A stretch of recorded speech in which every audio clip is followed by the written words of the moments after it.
Baik, bismillahirrahmanirrahim. Assalamualaikum warahmatullahi wabarakatuh. Sebelumnya, perkenalkan nama saya Nurul Latifah dengan NIM 2101040474 kelas 6D. Baiklah, di sini saya akan membahas tentang beberapa materi. Untuk materi pertama yaitu saya akan membahas tentang validitas. Nah, apa sih validitas itu? Validitas adalah ukuran yang menentukan sejauh mana instrumen evaluasi itu dapat mengukur apa yang seharusnya diukur. Validitas dalam evaluasi pembelajaran itu sangat penting untuk memastikan bahwa instrumen yang digunakan itu dapat mengukur apa yang seharusnya diukur. Jenis-jenis validitas seperti validitas isi, validitas buka, validitas prediktif, validitas konkurer, dan validitas konstruksi itu membantu mengontrol keakuratan hasil penelitian. Validitas internal juga krusial untuk memastikan bahwa hasil penelitian itu tidak terpengaruhi oleh beberapa faktor eksternal seperti histori, maturasi, seleksi, regresi, pengujian, instrumentasi, pengukuran, maupun moralitas. Proses validitas instrumen itu melibatkan validasi oleh para ahli dan uji coba lapangan untuk memastikan bahwa instrumen yang digunakan itu benar-benar mencerminkan konstruksi yang dimaksud. Untuk mengontrol validitas internal, beberapa langkah yang dapat diambil termasuk eliminasi variabel yang dapat mengganggu randomisasi sampel, pencocokan kelompok, dan analisis statistik. Dengan memperhatikan validitas dalam evaluasi pembelajaran, kita dapat memastikan bahwa hasil penelitian itu dapat memberikan pembelajaran yang akurat tentang pemahaman siswa dan efektivitas pengajaran. Selanjutnya saya akan membahas tentang instrumen. Nah, apa sih instrumen itu? Instrumen adalah alat atau perangkat yang digunakan untuk mengukur dan menilai kinerja atau hasil belajar siswa seperti tes, kuesioner, wawancara, dan lembar observasi. Tujuan utama instrumen ini adalah untuk mendapatkan data yang valid dan reliable tentang kemampuan, pemahaman, dan sikap siswa terhadap materi yang diajarkan. Analisis instrumen tes ini dapat dilakukan secara kualitatif maupun kuantitatif. Secara kualitatif, itu fokus pada aspek non-numerik seperti kejelasan soal, sedangkan secara kuantitatif itu menekankan pada reliabilitas dan validitas statistik. Contohnya, ahli bisa menilai apakah soal tes pilihan ganda dalam biologi ini mencakup semua topik yang diajarkan secara kualitatif dan juga menghitung tingkat kesulitan soal secara konsistensi hasil menggunakan kuantitatif.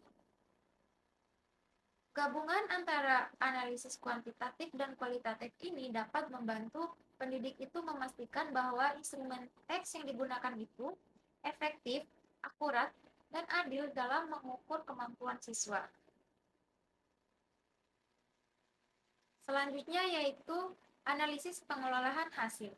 Nah, analisis pengelolaan hasil ini merupakan langkah penting dalam evaluasi pendidikan yang melibatkan evaluasi data tes atau penilaian untuk pencapaian siswa dan efektivitas instrumen evaluasi.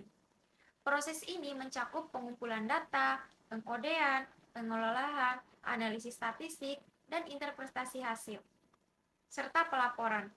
Contohnya adalah saat mengumpulkan nilai ujian biologi siswa kelas 10 dan menghitung rata-rata seperti distribusi, frekuensi menggunakan uji T untuk membandingkan nilai antara kelas.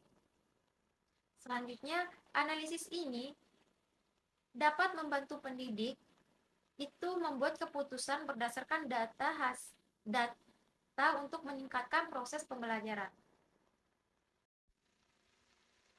Selanjutnya, memahami berbagai aplikasi evaluasi dalam evaluasi pembelajaran. Aplikasi evaluasi pembelajaran memiliki beragam peran dan manfaat dalam konteks pembelajaran biologi. Nah, yang pertama, aplikasi ini dapat membantu dalam proses pengumpulan data, hasil tes, atau penilaian siswa secara sistematis dan terstruktur. Dengan menggunakan teknologi ini, pendidik dapat mengumpulkan data yang itu lebih akurat dan komprehensif mengenai pencapaian siswa dalam memahami konsep-konsep biologi. Selanjutnya, aplikasi evaluasi pembelajaran ini juga dapat digunakan untuk menganalisis data yang terkumpul dengan lebih efisien.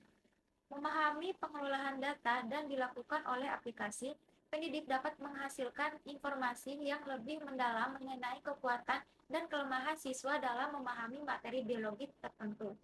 Informasi ini sangat berharga dan dalam merencanakan strategi pembelajaran yang lebih efektif dan sesuai dengan kebutuhan siswa per individu.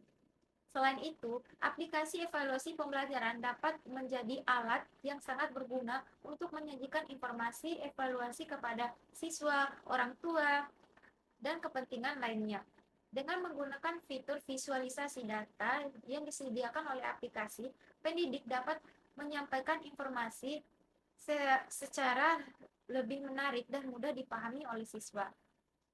Keahlian dalam menggunakan aplikasi evaluasi pembelajaran ini juga merupakan kompetensi yang sangat penting bagi peserta didik biologi. Dengan menguasai teknologi ini, pendidik dapat mengoptimalkan proses evaluasi dan meningkatkan kualitas pembelajaran dalam kelas.